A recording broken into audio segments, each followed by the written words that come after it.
Donc sans plus tarder, on va démarrer. 4 questions. Je compte Loïc dedans, il va arriver. 4 questions pour ouvrir le débat et expliquer. Je commence par Bernard Tepper.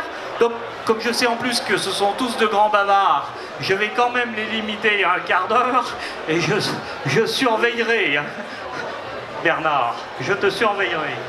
Alors, première question, Bernard, tu travailles depuis de nombreuses années sur la protection sociale avec l'éducation populaire comme arme de défense.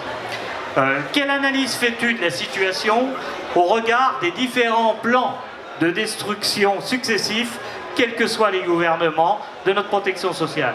Quelles seraient, de ton point de vue, les solutions pour l'ensemble de la population? C'est-à-dire, le constat, on l'a eu déjà fait plus d'une fois, je pense que la salle est aguerrie. Quelles solutions pourrions-nous imaginer? Bernard. Bien. Alors, merci d'abord de m'avoir posé cette question. Je dirais d'abord que nous sommes arrivés à un point de non-retour. C'est-à-dire que le mouvement réformateur néolibéral a réussi à nous amener à ce point de non-retour. C'est-à-dire que la protection sociale, qui était le premier budget humain et qui était très largement socialisé, eh bien, a été bouleversée dans les 50 dernières années. Et donc, aujourd'hui, je vous donne tout de suite ma conclusion. Il n'est plus possible d'avoir une sécurité sociale et une protection sociale solidaire si en même temps on ne change pas le modèle politique que nous avons. Parce que la sécurité sociale de 1945 et de 1946, elle correspondait à un modèle politique qui était celui du programme du Conseil national de la résistance. Les trois conditions révolutionnaires de la sécurité sociale n'existent plus. Nous n'avons plus aujourd'hui un financement assis sur la cotisation sociale. Nous n'avons plus aujourd'hui une protection sociale gérée par les représentants des assurés sociaux. Et nous n'avons plus, en tout cas de moins en moins, une protection sociale qui applique le principe de solidarité. Je rappelle que le principe de solidarité, je dirais, du ministre qui a créé la sécurité sociale, Ambroise Croizat, c'était à chacun selon ses besoins, chacun y contribue selon ses moyens. Et bien maintenant, c'est autre chose. Maintenant, ce que nous avons, c'est l'individuel. On va vers l'individualisation de la santé. Et deuxièmement, on va vers la segmentation des publics cibles. Et troisièmement, au lieu d'avoir l'analyse des besoins en primat, nous avons en fait l'analyse, le primat de la rentabilité. C'est en fait tout le contraire de ce qui s'est passé avec les 3 grandes lois d'Ambroise Croizat du 22 mai, 22 août, 30 octobre 1946, qui venaient appuyer les 2 ordonnances du 4 et du 19 octobre. Si je prends le problème des mutuelles, eh bien je dirais que la Fédération nationale de la mutualité française a rempli son rôle historique. Sa direction a soutenu le maréchal Pétain, sa direction s'est opposée à la sécurité sociale entre 1945 et 1946, et aujourd'hui, elle soutient le mouvement réformateur néolibéral. Et que donc, nous avons, tant du côté sécurité sociale que du côté, disons, de la Fédération nationale de la mutualité française, parce qu'il faut appeler un chat, nous avons, je dirais, dépassé ce fameux point de non-retour. Pour ceux qui sont au courant, après Solvabilité 2, pour développer le pilier numéro 2 et le pilier numéro 3 de Solvabilité 2, on vient d'avoir depuis un peu moins d'un an ce qu'on appelle la DDA, c'est-à-dire la directive pour la distribution des assurances.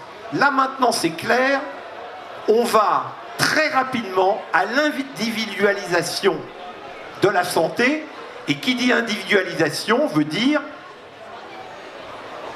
diminution voire suppression de la démocratie et diminution bien sûr de la solidarité. Vous pouvez pas individualiser et en même temps avoir de la solidarité. J'ai pas beaucoup de temps de développer ça, mais c'est ça qui est à l'œuvre. Autre phénomène. Vous avez par exemple dans la mutualité, vous avez une institution très forte qui est l'ACPR, Autorité de contrôle prudentiel et de résolution. Mais ne croyez pas que l'ACPR agit de façon autonome. L'ACPR, elle est soumise au système de supervision financière de l'Union européenne. C'est-à-dire l'Union européenne, elle a créé 3 autorités. L'autorité des marchés financiers, l'autorité bancaire européenne et l'autorité des assurances et des pensions professionnelles.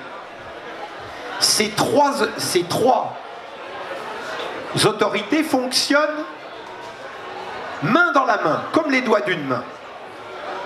Donnent des directives à l'autorité de contrôle prudentiel et de résolution, et bien évidemment, petit à petit, on rentre dans une seringue. Et bien évidemment, il n'y a pratiquement plus de grandes organisations politiques ou syndicales qui en fait font de l'éducation populaire pour expliquer cela. Moi j'en fais beaucoup, et bien j'ai vu, pourtant c'est des militants qui sont dans ce secteur-là, eh bien ils ne connaissaient pas en fait l'autorité de supervision financière européenne qui contrôle la CPR, etc., etc., et qui le contrôle de façon extrêmement précise avec ce qu'on appelle des QIS, c'est-à-dire des études d'impact et des papiers de négociation qui deviennent des directives internes à l'équivalent des ACPR. Alors c'est vrai que ça devient un peu technique, mais le problème c'est qu'il faut bien comprendre aujourd'hui que ce système européen de supervision financière, directement lié à l'Union européenne, eh bien, ça joue contre la protection sociale solidaire. Et qu'il ne suffit plus de dire « faut prendre l'argent où il est », parce que ça, il faut le faire. Mais ça ne suffit plus. Il y a aujourd'hui un problème structurel et un problème d'objectif.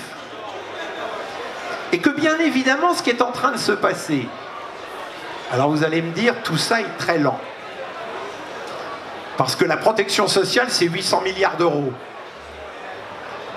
Donc la privatisation des profits et la socialisation des pertes sur 800 milliards d'euros, ça ne se fait pas en 15 secondes, 3/10. Ça prend du temps. Et là, on voit ce qui est en train de se passer. Déjà, sachez qu'entre 2008 et 2019, soit un peu plus de 10 ans, les mutuelles sont passées en dessous de 50% du marché de la complémentaire santé. Que les grands groupes d'assurance sont passés de 24 à 32,5. Qu'aujourd'hui, c'est le lobby des assurances qui mène la bataille et qui monte à l'assaut de la sécurité sociale, soutenu par quelques grands groupes issus de la mutualité, que je ne nommerai pas, mais que tout le monde a dans la tête, Bon, des groupes comme Vive, comme Azeo, comme Malakoff Médéric, comme AG2R La Mondiale. Voilà, j'ai nommé. Voilà. Et que ça, en fait, ils sont à la remorque des groupes d'assurance. D'ailleurs, dans certains d'entre eux, sachez que les groupes assurantiels, ce sont des groupes qui se réassurent. Et ils se réassurent auprès de qui? Eh bien, auprès des assurances, des sociétés de réassurance, dont la SCOR. Et donc, même ces grands groupes, pour certains d'entre eux, sont réassurés par les assurances. Et c'est eux qui mènent la bataille. Et ils commencent à faire des propositions en disant « La sécurité sociale, ne vous occupez plus de l'optique, ne vous occupez plus du dentaire, nous, on va s'en occuper. » C'est-à-dire que ce qui est à l'œuvre et ce qui se prépare, c'est des appels d'offres pour dépecer la sécurité sociale. Malgré toute une série d'études, je ne vais pas les détailler ici, faites par les ténors de l'IGAS, faites par la DRES, qui est le service de recherche du ministère de la Santé, ou par certains hauts fonctionnaires de la sécurité sociale, et qui montrent bien ce qui est en train de se passer. Vous savez qu'aujourd'hui, sur les contrats individuels, je ne donnerai qu'un chiffre. Si vous me poussez, j'en donnerai d'autres. Mais sur 100 € payés par quelqu'un sur un contrat individuel, eh bien, on n'a que 65 € en prestation. Et là-dedans, bien sûr, je compte les taxations, c'est-à-dire les 13,27 pour ceux qui connaissent, mais également l'augmentation des coûts de gestion, car on est passé en 2 ans de 19% de coûts de gestion à 20%. Alors il y a des justifications, j'entends bien. Mais le problème, c'est que ça ne va pas pouvoir continuer comme ça autant que les impôts. C'est-à-dire que les assurés sociaux, il y a un moment, ils vont s'en apercevoir. Ils vont s'apercevoir que quand ils globalisent les cotisations qu'ils payent à la Sécu et les cotisations qu'ils payent aux complémentaires santé, que ça augmente très fortement. Voilà. Ou alors on baisse les prestations. Donc tout ça, ça ne pourra pas continuer autant que les impôts. Voilà. Alors la question, puisque, avant qu'on me coupe la parole, parce que je parle trop longtemps bien évidemment, eh bien, il y a le problème du que faire. Alors d'abord, avant de dire ça, je voudrais dire à tous les responsables mutualistes ici présents que Solvabilité 2, c'est aujourd'hui. Et demain, il y aura Solvabilité 3 qui est en cours d'écriture. S'il y a une crise bancaire et financière, ils se serviront de la crise bancaire et financière pour faire Solvabilité 3. Et sur Solvabilité 3, eh bien, il y aura, on poussera la fusion dans la banque assurance. Vous comprenez ça? Voilà. Et donc, voilà où on va. Alors, que faire de tout ça?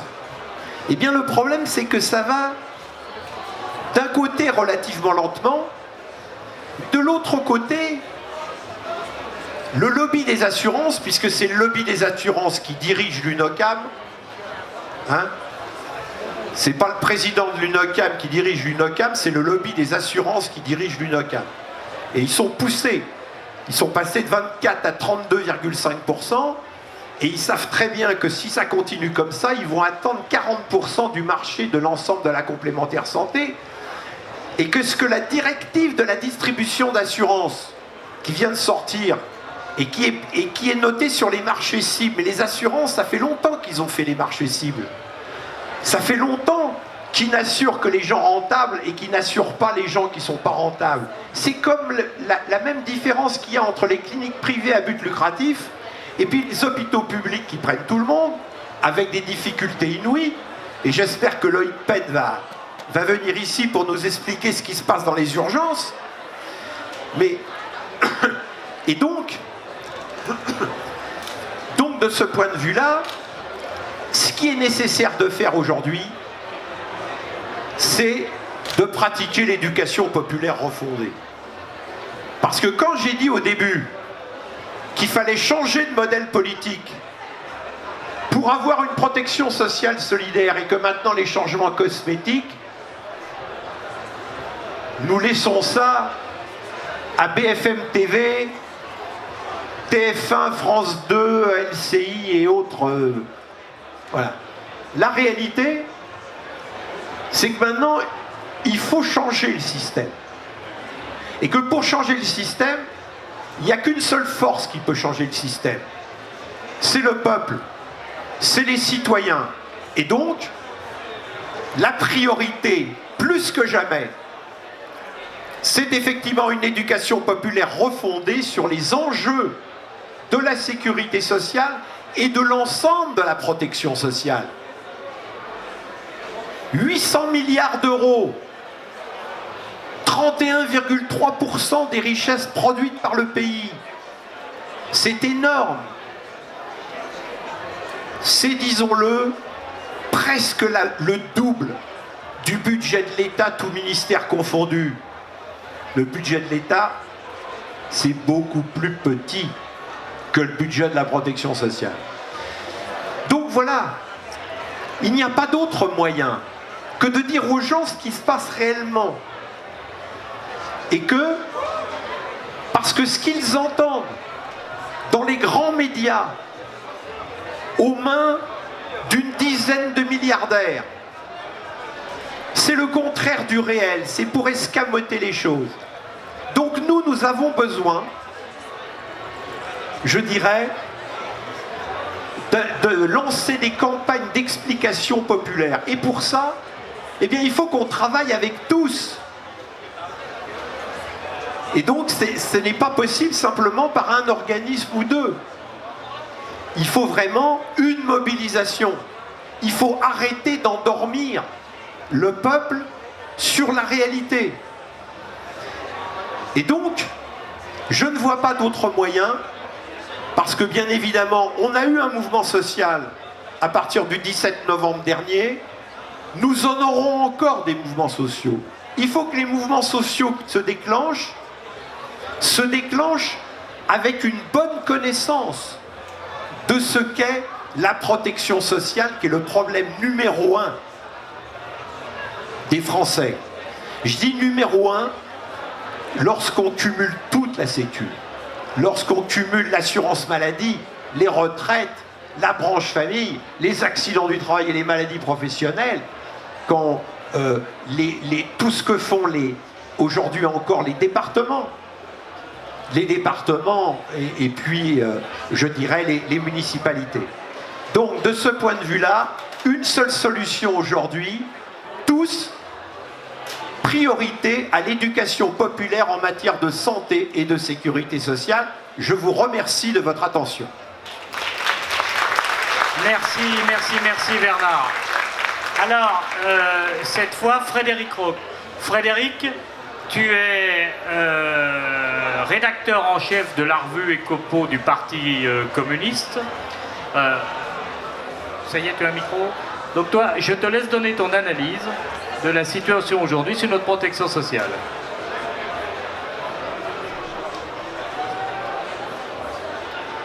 Oui.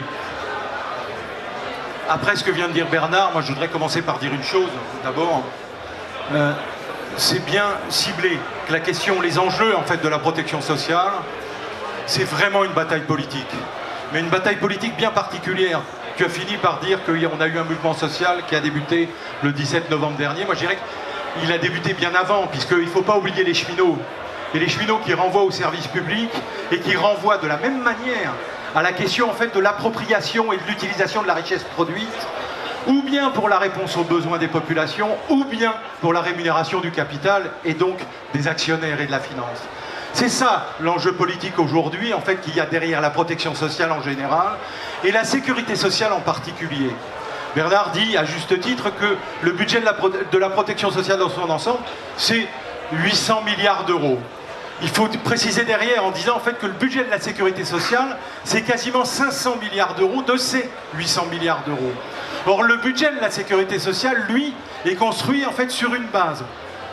C'est les prélèvements sur les profits des entreprises. C'est le rôle de la cotisation sociale tel que Croizat en fait l'a formulé. C'est ça l'enjeu et le cœur aujourd'hui de la bataille politique et le nœud, les raisons qui font aujourd'hui que nous sommes face à une offensive généralisée du capital, généralisée à l'échelle nationale évidemment, mais aussi à l'échelle internationale. Parce que tous les enjeux et toute la bataille politique qu'on a sur notre sécurité sociale, sur notre protection sociale à nous, se retrouvent dans tous les pays occidentaux européens.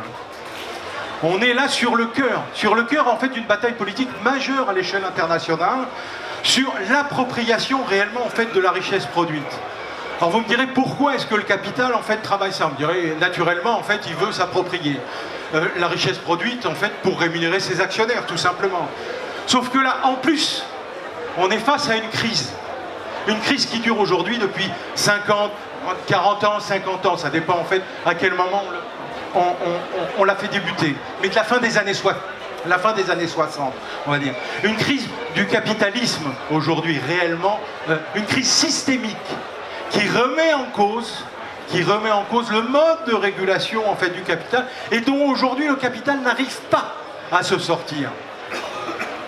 Toutes les options, quelles que soient les options politiques qui ont été formulées, que ce soit les options libérales, comme la flexibilisation à outrance, la marchandisation généralisée, ou que ce soit les options en fait social-démocrates, comme celle de dire il faut en fait que l'État réintervienne un peu plus ou un peu moins. Aujourd'hui, elles sont en difficulté, elles sont en échec dans les mesures. Et c'est la raison pour laquelle le capital a décidé, lui, de reprendre la main. Il a décidé d'aller chercher lui-même l'argent produit par les travailleurs. Je dis en fait que le capital est en crise, le capitalisme est en crise. Qu'on comprenne bien, il faut expliquer le sens de la notion, parce qu'on me dit après tout, on a encore annoncé cette année une rémunération historique des actionnaires. Sauf que le régulateur en fait du capitalisme, c'est nécessaire en fait pour essayer d'expliquer la question de la protection sociale. Le régulateur en fait du capitalisme, c'est le taux de profit. C'est-à-dire que pour le capital, il devient de plus en plus difficile, ça coûte de plus en plus cher de générer des profits. Et c'est la question en fait qui est posée là. Sur le capitalisme, le capital cherche à restaurer ces taux de profit. Or ça, pour ça, il a pris la maîtrise sur la gestion des entreprises. Décidément, je vais le poser par terre. Il a pris la maîtrise sur la gestion des entreprises. Il a accentué la financiarisation de cette gestion pour pouvoir mieux prélever sur l'activité en fait des travailleurs. Il y a 3 moyens, on les connaît tous, on les a vus, le constat est nécessaire, mais c'est important parce que ça donne à voir. Il y a 3 moyens en fait d'essayer de restaurer les taux de profit. Un, c'est la recherche d'une baisse du coût du travail. Et on l'a vu, El Khomri, même si c'est pas nouveau, El Khomri, la réforme du code du travail, la recherche de flexibilisation, la recherche de précarisation, c'est un premier élément en fait. Rechercher la baisse du coût du travail. Deuxième élément, c'est essayer de travailler la question en fait, de l'accroissement de la productivité des travailleurs. Mais c'est ce qu'on connaît tous dans nos boîtes. C'est la mise en application du lean management, où il s'agit d'aller chercher en fait, toutes les économies possibles, où il s'agit de faire pression sur les travailleurs pour qu'ils accroissent en fait, leur productivité. Et puis il y en a une troisième, celle qui nous intéresse. C'est travailler la baisse de la dépense publique et sociale pour réduire le niveau des prélèvements sur les entreprises. Et ça impacte lourdement la protection sociale. Parce que ce sont toutes les exonérations de cotisations sociales. C'est le transfert, par exemple, en fait, de fiscalité sur les ménages qu'on retrouve dans la protection sociale, avec la montée en puissance en fait, de la CSG, des impôts et taxes affectés pour remplacer, en fait, pour compenser les exonérations de cotisations sociales. Et qui représente aujourd'hui un tiers du financement en fait de la protection sociale. De la sécurité sociale, pardon, excusez-moi, de la sécurité sociale. C'est ça, c'est là qu'on voit la mesure, le poids en fait que pèse ce travail, cette recherche du capital pour restaurer en fait ces taux de profit sur la protection sociale en général, puisqu'on vient de voir qu'on a réformé aussi l'assurance chômage et l'indemnisation des chômeurs, visant à essayer en fait de mettre la pression encore plus sur les chômeurs. Et tout ce qui se joue aujourd'hui sur les retraites, tout ce qui se joue aujourd'hui sur l'hôpital, tout ce qui se joue aujourd'hui sur la famille, ou même en fait, encore pire, puisque tu parlais des départements, sur ce qui se joue sur les minima sociaux, où en réalité on uniformise en fait pour mieux baisser, et donc en réalité pour baisser le niveau de la prestation sociale, afin de pouvoir ne pas faire grandir le niveau des prélèvements sur les entreprises. On est là sur une bataille majeure. Voilà, c'est ça, je pense. Je pense qu'on est sur une bataille majeure parce que la conséquence aujourd'hui, c'est jusqu'à présent, c'est pas nouveau ce que je dis, c'est quelque chose, c'est un processus de long cours qui date depuis 40, 50 ans, on va dire, de manière effective, et qui a été marqué avec, par exemple, pour la sécurité sociale, la mise en place des lois de financement de la sécurité sociale en 95, qui marque fortement cette dimension-là. Sauf qu'aujourd'hui, la réalité, c'est que nous n'arrivons plus à répondre aux besoins des populations. Alors bien sûr, le budget de la sécurité sociale, il est équilibré aujourd'hui. C'est ce qu'on nous dit. On nous dit oui, on a fait... Regardez, il n'y a pas de souci. Aujourd'hui, finalement, les politiques d'austérité ont bien suffi. Elles ont permis en fait d'équilibrer les comptes de la sécurité sociale. Mais au prix phénoménal d'un massacre sur les prestations en fait à la population. Aujourd'hui, il faut bien voir que 20% des étudiants en fait ne se soignent plus. Faute de moyens pour pouvoir le faire. Dans nos campagnes, parce que moi je viens d'un territoire rural, dans nos campagnes, les mamies qui n'avaient pas en fait de ressources autres que celles de l'activité en fait du conjoint de l'exploitation familiale se retrouvent aujourd'hui dans des situations où elles ne peuvent plus se soigner, elles ne peuvent plus en fait répondre, elles sont au minimum vieillesse. Donc impossible en fait de répondre aux besoins des populations, et je ne parle pas du développement massif en fait, développement massif en fait du chômage, etc. etc. Donc salut. C'est voilà, je dis, on est, ça ce sont les conséquences immédiates. Donc je vais accélérer. Alors. Ce sont les conséquences en fait immédiates que l'on a aujourd'hui en fait à gérer. Alors Bernard a dit que faire, je repose la même question en fait de Lénine. Que faire? Que faire aujourd'hui? Eh bien aujourd'hui, une des raisons de la situation, c'est la prédation financière. Il y a aujourd'hui besoin fondamentalement de la prédation financière sur la société et sur les entreprises. Il y a aujourd'hui besoin de mener le combat contre cette prédation financière. Il faut sortir la sécurité sociale en fait et la protection sociale en général de cette prédation financière.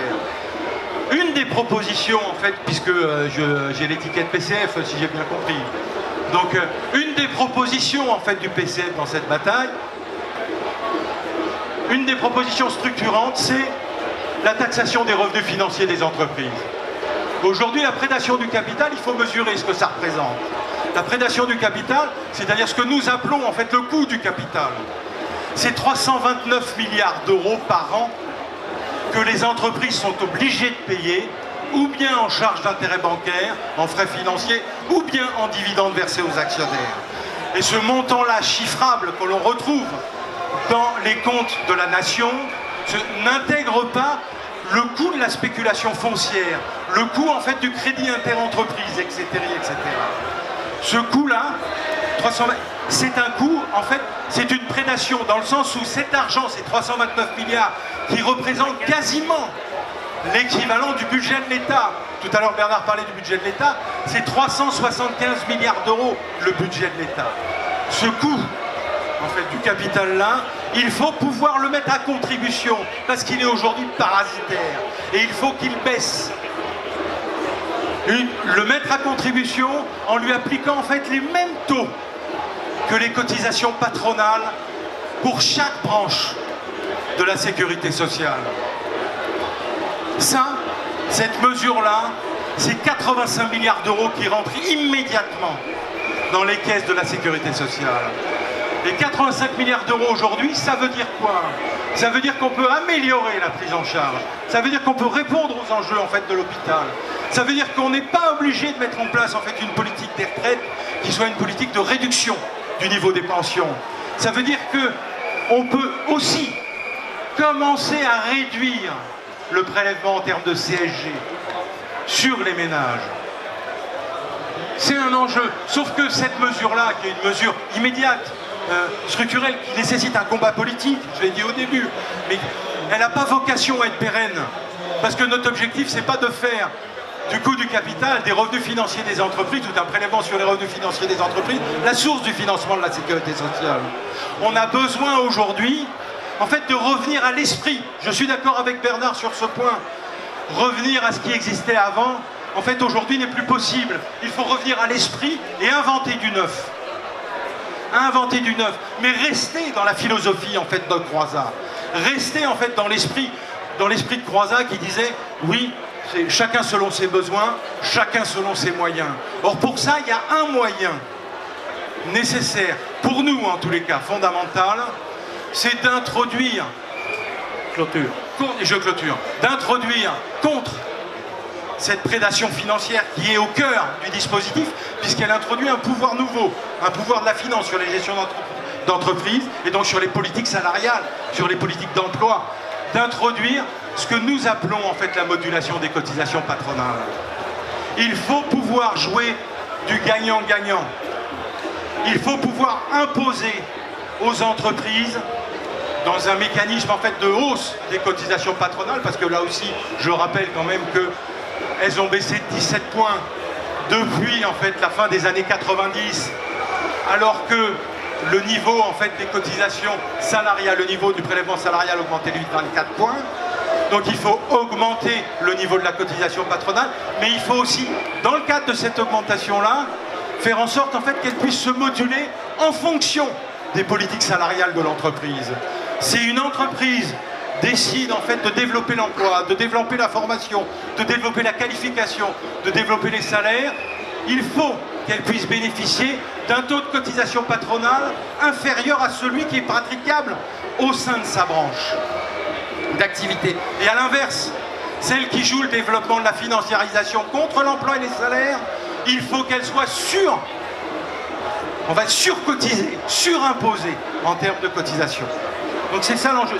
La question en fait de la modulation en fait des cotisations est là au cœur en fait du débat, parce que c'est une dynamique nouvelle qu'il s'agit d'impulser. Il s'agit à la fois de se battre contre la financiarisation des entreprises et pour le développement de l'emploi qui est à la source du financement de la protection sociale. Puisque c'est lui, l'emploi, les travailleurs, qui contribue à la création de richesses. Donc voilà, c'est là où on voulait en venir. C'est pour ça que j'ai insisté sur l'idée, en fait, qu'on était face à un combat politique. On n'est pas face à un combat technique. On n'est pas face à un combat de gestionnaire ou de comptable. On est fondamentalement au cœur d'une bataille politique. Où, dans cette bataille politique, il est nécessaire aujourd'hui de se rassembler. Je suis d'accord avec Bernard. Il faut qu'on travaille en fait au rassemblement massif de la population sur ces enjeux-là. Et on a vu hier, y compris au regard des difficultés pour venir à la fête de l'UMA que ça a occasionné, qu'il est tout à fait possible de construire un grand rassemblement en fait, des travailleurs pour engager le combat. Les camarades de la RATP en fait l'ont montré massivement. Et il faut poursuivre, y compris sur les retraites, qu'on puisse pousser en fait cette bagarre. Mais je le maintiens, c'est une bataille politique. On est face à un enjeu politique et il faut donc qu'on puisse faire émerger une perspective politique à la bataille syndicale en fait qui s'annonce. Et cette perspective politique nécessitera de mettre sur la table des propositions concrètes qui permettent de dépasser la situation d'aujourd'hui. Voilà, je ne sais pas comment tu fais après. Merci Frédéric. Loïc, puisqu'il nous a rejoint. Loïc, alors, tu étais chef de service des urgences de Creil, tu démissionnes de ton poste suite à l'annonce de la fermeture de la maternité, quelle analyse fais-tu de la situation de l'hôpital public aujourd'hui en France, sachant que nous avons 233, si je me souviens bien que les chiffres sont bons, services d'urgence en grève partout sur le territoire? Donc la situation de l'hôpital, il est en train de crever en fait l'hôpital, pour résumer quand même la situation de façon assez brutale. On est quand même à ça, vous avez entendu cette femme qui est morte à la Riboisière après 12 heures d'attente sur un brancard. Voilà, ça c'est ce que vous avez entendu à la télé une fois, en fait ça s'est pas produit une fois, ça se produit très régulièrement. Voilà, on a des morts dans les hôpitaux, on a de la morbidité, des gens qui ont des conséquences sur leur santé du fait de l'attente et de la prise en charge.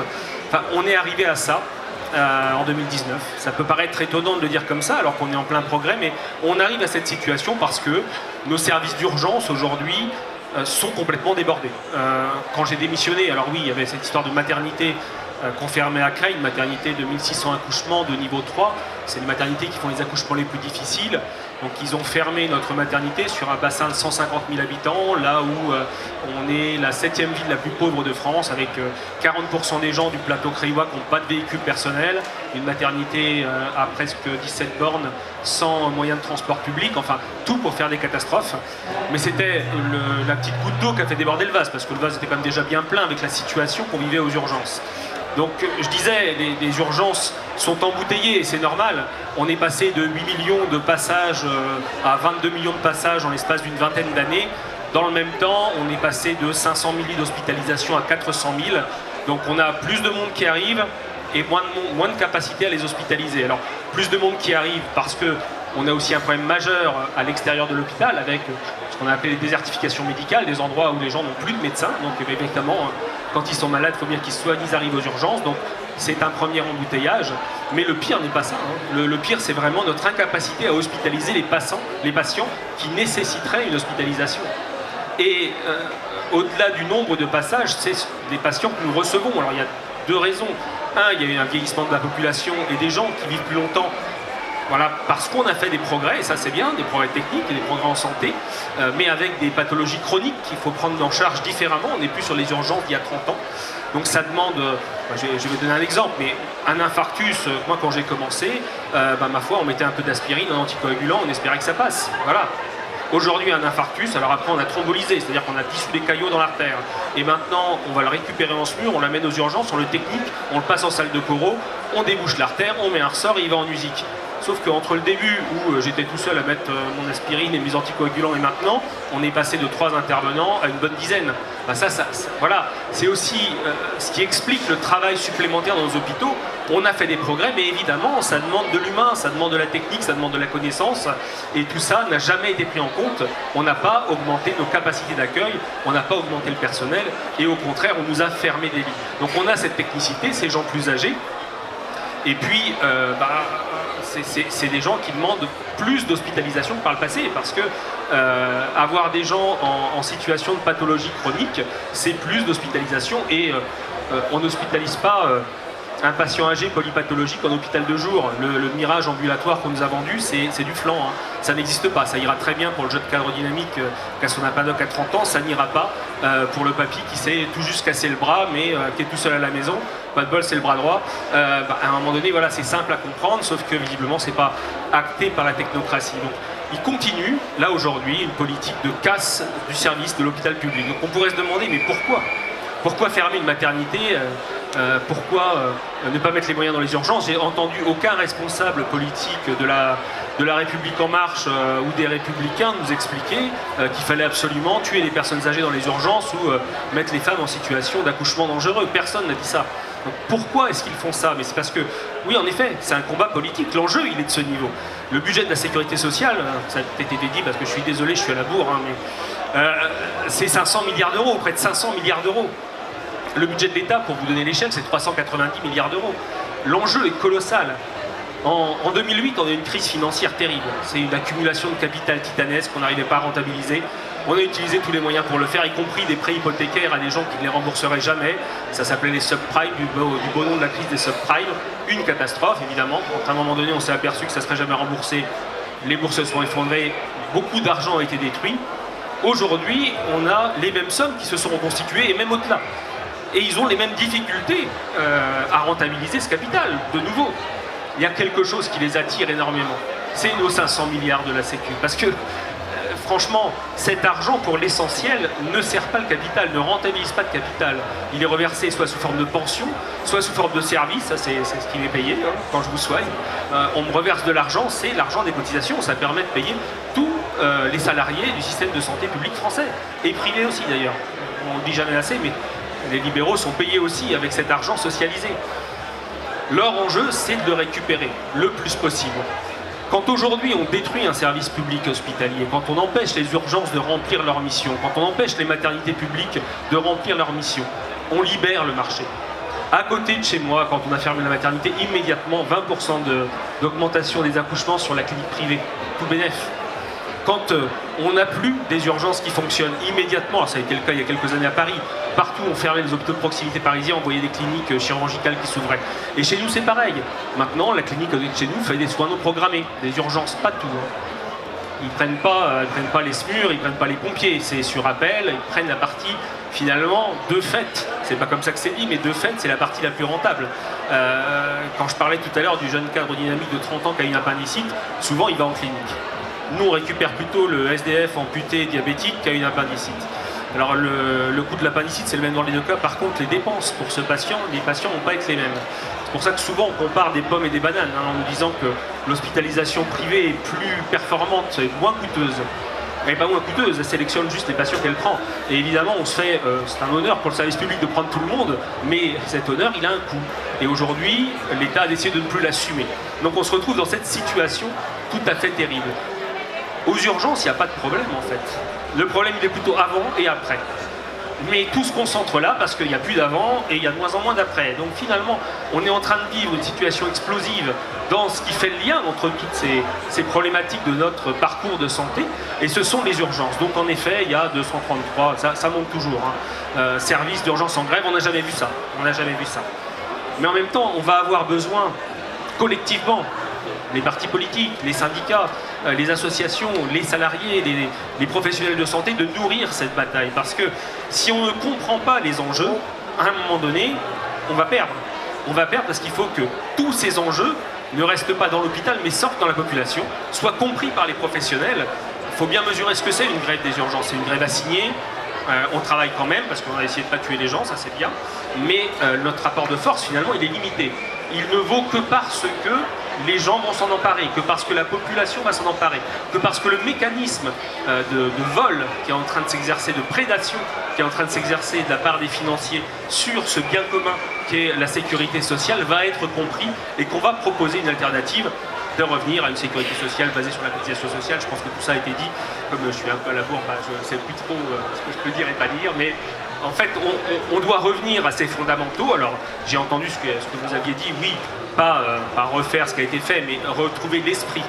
Et en effet, la démocratie de gestion de cette sécurité sociale, le fait que ce soit les salariés, par leur travail, qui créent la richesse et qui en socialisent une partie, qui la gèrent, enfin voilà, qui permettent qu'on sorte complètement de cette logique qui est en train d'envahir la santé, qui a déjà bien envahi, mais qui là, ça augmente cette invasion de la prédation financière dans la santé parce que c'est un marché fabuleux. J'ai parlé de l'hôpital, mais si on parlait des EHPAD, c'est l'or gris, on l'appelle, mais c'est ce qui est le plus rentable aujourd'hui pour investir son argent, c'est quand même incroyable.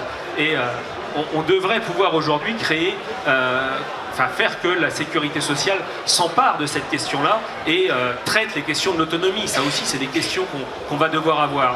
Pas pour en faire une autre branche. Moi, si on me parlait, je dirais qu'il ne faut qu'une branche. Que la division en multiples branches, c'est tout à fait artificiel et un bon moyen surtout de casser branche par branche.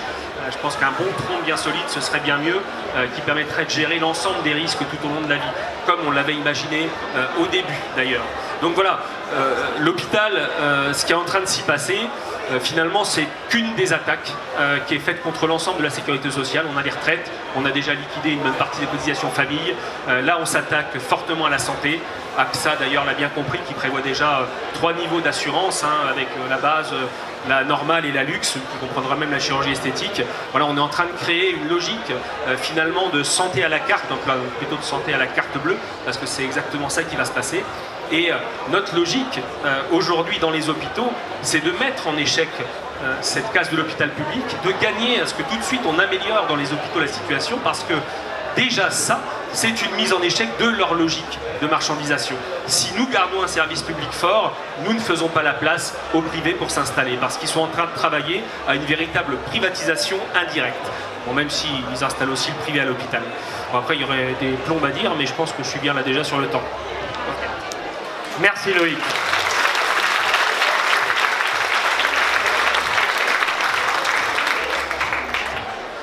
Et dans tout ça, aujourd'hui la mutuelle, les mutuelles, en 10 ans, de 7000 mutuelles, nous sommes passés à moins de 300 mutuelles. Pas toutes, je vous le garantis, de résistance, puisque certaines fantasment même de la sécurité sociale.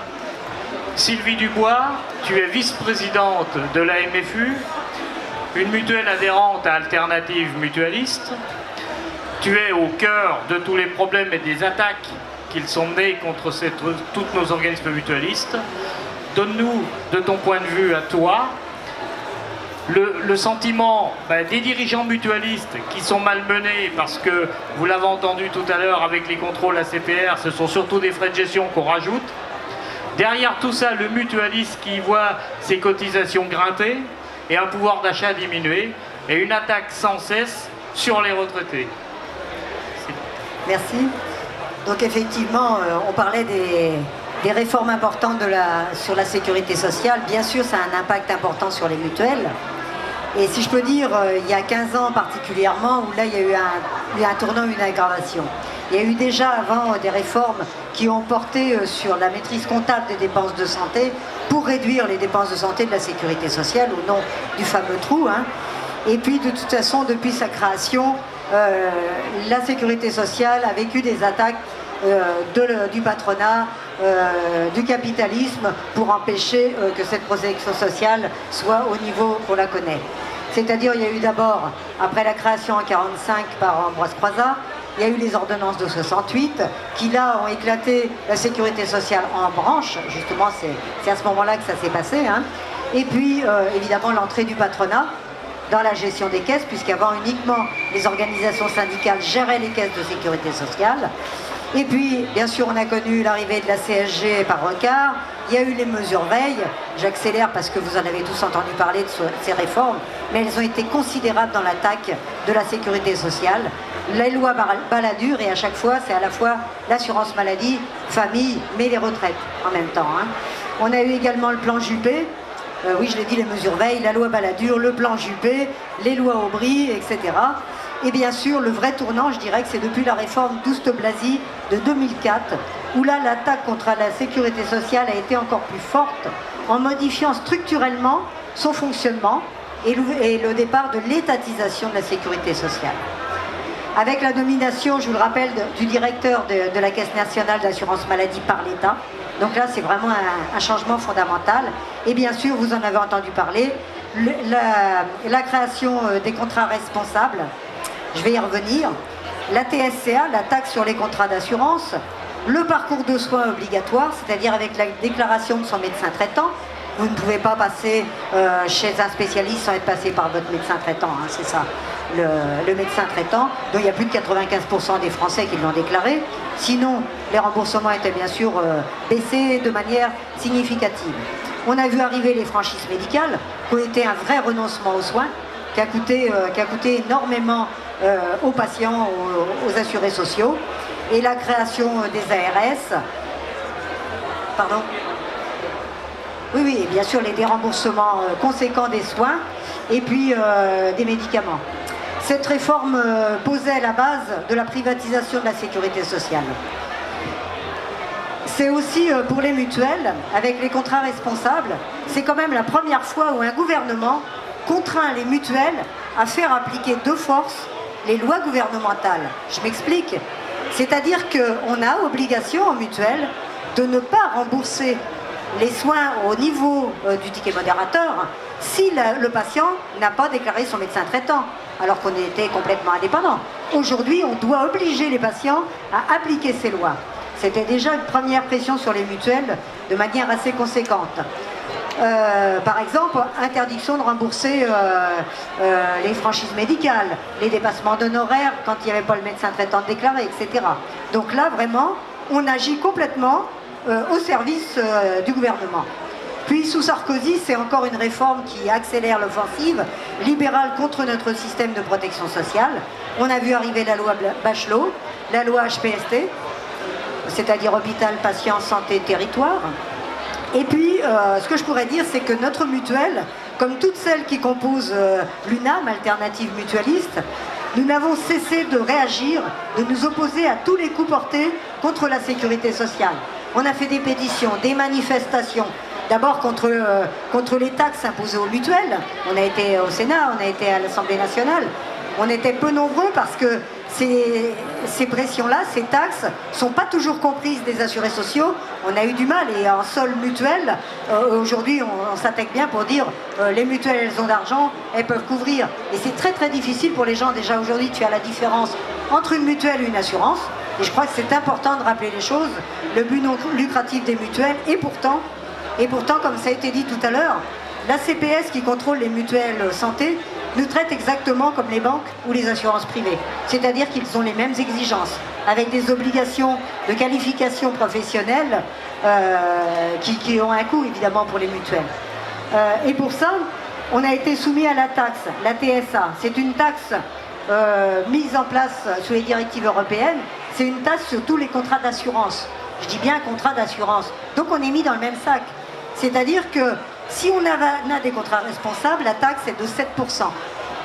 Si on a des contrats non responsables, c'est-à-dire qui ne respectent pas les obligations gouvernementales, en raccourci, elle est de 14%. D'accord ? Vous allez comprendre mon cheminement. C'est-à-dire qu'aujourd'hui, sur une mutuelle, si vous avez un contrat responsable, vous payez les 7% de taxes sur les contrats d'assurance et bien sûr la taxe sur la CMU. C'est-à-dire que d'ores et déjà, sur vos cotisations, vous êtes prélevé à 13,27% qui part à l'État, qui est une taxe reversée à l'État. Donc des fois on trouve que les cotisations sont chères, mais c'est comme si on avait une TVA en gros. Hein. Depuis le 1er janvier 2019, vous avez une taxe supplémentaire sur vos cotisations mutualistes qui est de 0,82%, qui correspond aux honoraires de dispensation qui sont reversés aux professionnels de santé. C'est dans l'accord de la convention médicale. C'est-à-dire qu'au lieu d'augmenter le niveau des soins par les praticiens ou les pharmacies, et ben on a préféré vous faire payer le complément. Voilà, ça va directement dans la poche des professionnels de santé. Et en plus, les mutuelles sont soumises aujourd'hui à l'impôt sur les sociétés. Alors que je rappelle, c'est le code de la mutualité et bien sûr, but non lucratif. On ne devrait pas être dedans. Aujourd'hui, s'il y a des résultats sur les mutuelles, on est sur l'impôt sur les sociétés alors qu'on ne distribue pas de rémunération des actionnaires, il n'y en a pas. Toutes ces mesures ont fait les cotisations, bien sûr, ont eu un impact considérable sur les cotisations des adhérents. Mais comme ça a été dit tout à l'heure, aujourd'hui, nous sommes des mutuelles battantes résistantes. Sauf que ce n'est pas le cas de tous. Et je vous ramènerai à la position de la mutualité française, qui a très vite suivi la ministre de la Santé pour dire eh bien nos mutuelles ne vont pas appliquer, par exemple, sur la nouvelle loi sur le 100% santé. Donc, il est vrai qu'il y a des assureurs privés qui sont prêts à remplacer la sécurité sociale pour se récupérer le marché de la santé, puisqu'aujourd'hui on parle d'un marché. Donc la position de la FNMF nous inquiète parce que c'est mentir aux gens, c'est vous mentir. Le 100% santé, je vais y revenir sur son contenu, mais dire que ça ne peut pas augmenter les cotisations, c'est entièrement faux. Et aujourd'hui, ils disent, comme le groupe Harmonie dit, on ne va pas augmenter, mais pendant un an. Donc imaginez ce qui va se passer derrière. Et donc je vais donc vous parler du 100% santé et vous expliquer quelles vont être les conséquences. Parce que, au premier abord, bien sûr, présenter, c'est quelque chose, on l'appelle le RAC 0 ou reste à charge 0, mais ça concerne, c'est la loi qui a été proposée à grand renfort de publicité en juillet dernier par Macron et qui, bien sûr, a été intégrée dans la loi de finances pour 2019. Qui va être appliqué en 2020, mais qui a déjà commencé pour le dentaire. Donc ce RAC 0, ça concerne l'optique, le dentaire et l'audioprothèse, mais bien sûr ça entraînera une hausse des cotisations.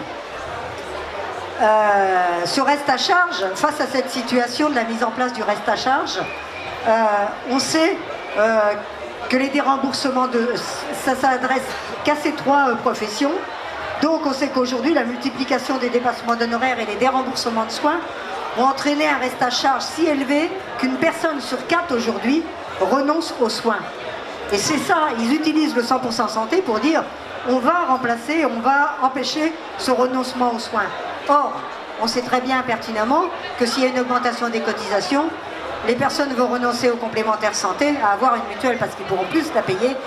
Et bien sûr, de fait, ça va se générer par un renoncement aux soins. Donc c'est pas une solution idéale. Même si ça ne veut pas dire que on ne peut pas dire aux gens que c'est pas une bonne chose de pouvoir bénéficier d'un reste à charge zéro. Sauf que c'est pas 100% santé et 100% gratuit. Et pour ça, on sait que ce reste à charge entraînera, je disais, une hausse des cotisations. Et par ailleurs, les adhérents qui conserveront leur contrat. Alors je vais m'expliquer. Je vous ai parlé tout à l'heure des contrats responsables. C'est-à-dire que si vous passez par un contrat 100% santé, que vont vous proposer votre complémentaire santé, bien sûr, il va y avoir une augmentation des cotisations, plus l'augmentation qui est liée aux dépenses de santé. On a estimé entre 4 et 5% par an l'application du zéro reste à charge du 100% santé sur vos cotisations. Donc calculez rapidement, plus les 2,5 à peu près de mise à niveau liées aux dépenses de santé. Donc c'est une augmentation quand même assez considérable sur les cotisations mutualistes. Certains adhérents nous diront, bah non, moi je veux pas, je voudrais rester dans la garantie que j'ai, tant pis pour le 100% santé, j'ai pas les moyens. Mais si c'est pas 100% santé, le contrat tombera dans le non responsable. Et si le contrat est non responsable, la taxe de 7% dont je vous parlais tout à l'heure, elle va passer à 14. Donc ce qui fera 7 plus 7 plus la taxe CMU plus le 0,8, vos contrats, vous ne bénéficierez pas du 100% santé parce que vous n'en avez pas les moyens, mais votre contrat sera taxé à 21,08%. C'est ça la loi du 100% santé. Et je crois qu'aujourd'hui, il faut le dire, nous dans les mutuelles, dans nos mutuelles, on va prendre le temps d'expliquer aux adhérents, on va faire des réunions pour leur expliquer ce que c'est que le 100% santé. Après, ils peuvent effectivement en bénéficier, ils pourront prendre les contrats, mais en toute connaissance de cause, c'est de la poudre aux yeux, c'est de la com, mais en réalité, même si ça peut être intéressant au niveau du niveau de remboursement, parce que l'idée quand même, c'est de maîtriser les coûts du dentaire, de l'optique et de l'audioprothèse, c'est pas une mauvaise chose. Mais ce que ça cache, c'est l'augmentation des cotises derrière, ça va se payer et c'est vous qui allez le payer. Voilà, j'en ai fini, est-ce que... Merci Sylvie. Alors je pense que vous l'avez tous compris, il est urgent.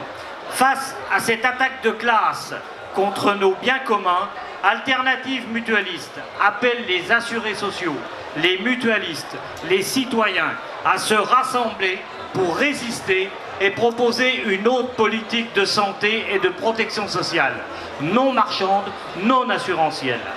Fidèle au projet du Conseil national de la résistance et à la mémoire d'Ambroise Croizat, notre mouvement mutualiste ne laissera pas faire. Société solidaire ou mortifère, il faut choisir. Tous ensemble à nouveau, il est temps de se serrer les coudes et de dire non à la loi du fric et du chacun pour soi. Nous lançons cet appel depuis la fête de l'UMA 2019 afin de mobiliser le plus largement possible pour sauver et développer notre système de protection sociale et de santé publique. La richesse et la pauvreté n'ont rien de naturel. Juillet 2019, la France avait le record des dividendes. L'argent, les compétences existent, c'est juste une question de choix politique. Nous refusons que nos enfants, petits-enfants, nous accusent de n'avoir rien fait, pire encore d'avoir laissé faire. Comment pouvons-nous prétendre défendre la sécurité sociale et les services publics et en même temps adhérer à des organismes de complémentaire santé dont le seul fantasme est la casse de notre protection sociale? Ayons la fierté de ceux qui, en 1945, sans se soucier de leur intérêt personnel ou de petits conforts, nous ont donné ces conquis sociaux, ces 75 ans de solidarité qui mettaient l'homme définitivement à l'abri du besoin. Alors, debout, debout et rejoignez le mouvement Alternative Mutualiste et toutes ces mutuelles. Cette protection sociale solidaire, elle est à nous, c'est le fruit de notre travail. Merci de votre attention.